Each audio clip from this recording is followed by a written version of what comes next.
So what is naturopathic philosophy? Now, the naturopathic philosophy has several bullet points in it. The first is the healing power of nature. So as naturopathic doctors, we believe that our bodies have an innate ability to heal themselves, that our foundational state for our body is to move towards health and healing. And that if we are not well, if we're ill, that means one of two things, and usually both. One is that there is a cause that is pushing us away from health, and two, that there's an obstacle standing in the way of our body moving itself back towards a state of health. So finding the cause and removing the obstacle to cure are the next two sort of foundational philosophies of naturopathic medicine. And so when we find the cause, we're looking for let's say somebody has got a fever.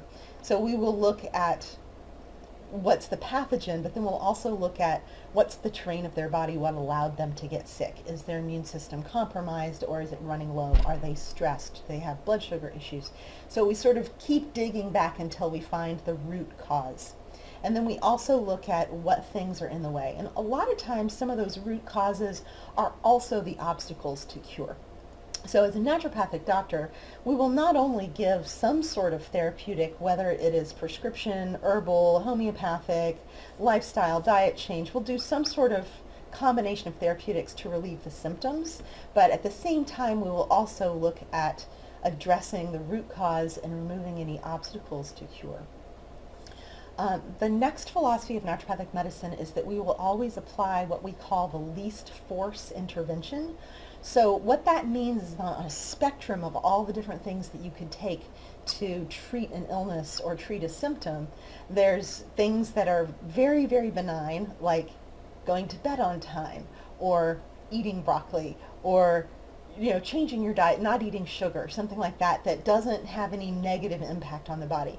Now, on the far other end of that would be a medication that's really, really hard on the body and causes lots of side effects, or a surgery that is very invasive and takes time to heal and takes healing resources and does damage while it's fixing a problem. Now, we see all therapeutics, we see them all as being on a continuum, and all of them are appropriate from time to time, right? So all of them have a time where they should be used. So we don't, as naturopathic doctors, we don't rule out the use of medication or surgery. If it's time for medication and surgery, you should do that, right?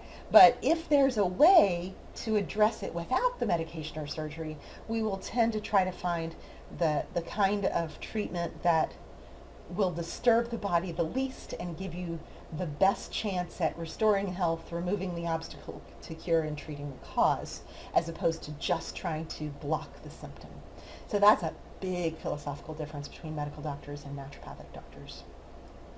And then another one of our big philosophical things that makes us a little bit different from medical doctors is we treat the whole person, and we see a symptom or a series of symptoms or an illness as being part of a greater whole. So we're always going to look at what is the context in which these symptoms are occurring.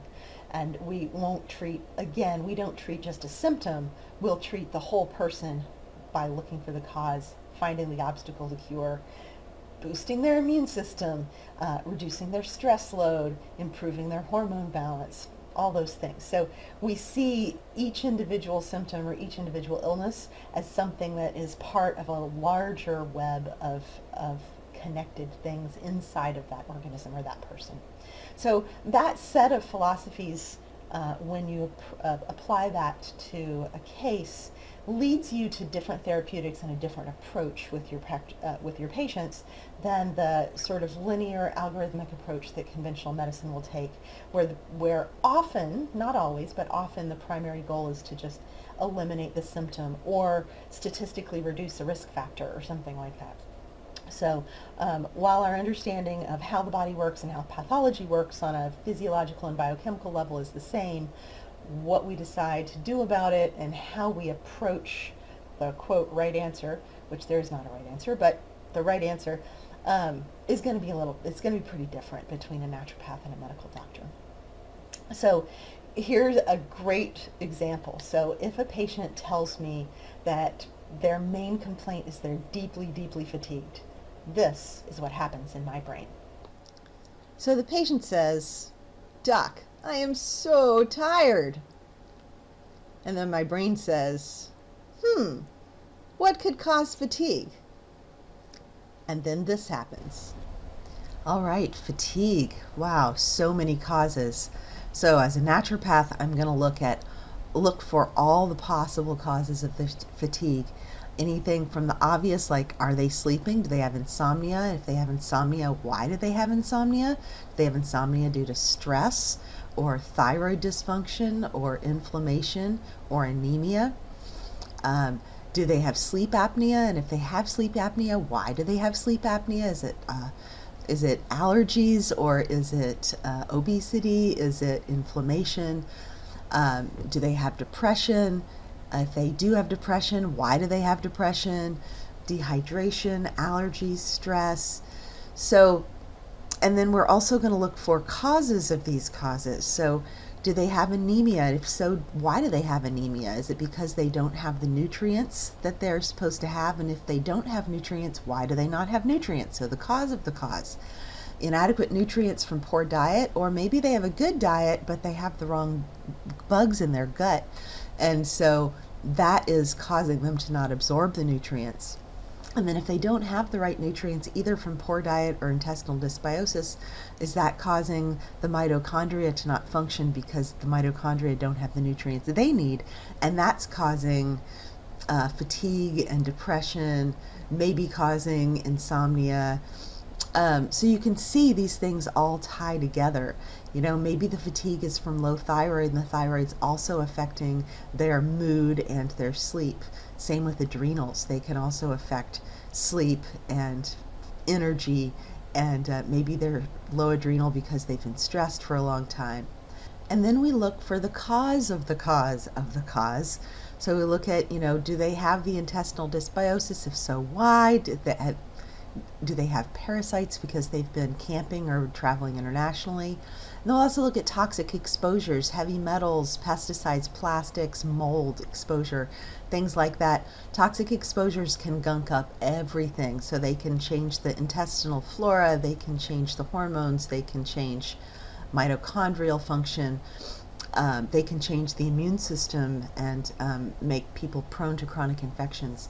So again, looking at all the different pieces that can cause fatigue. So finding and treating the cause, looking for obstacles to cure, treating the whole person. And as a naturopath, we don't stop with just one of these causes.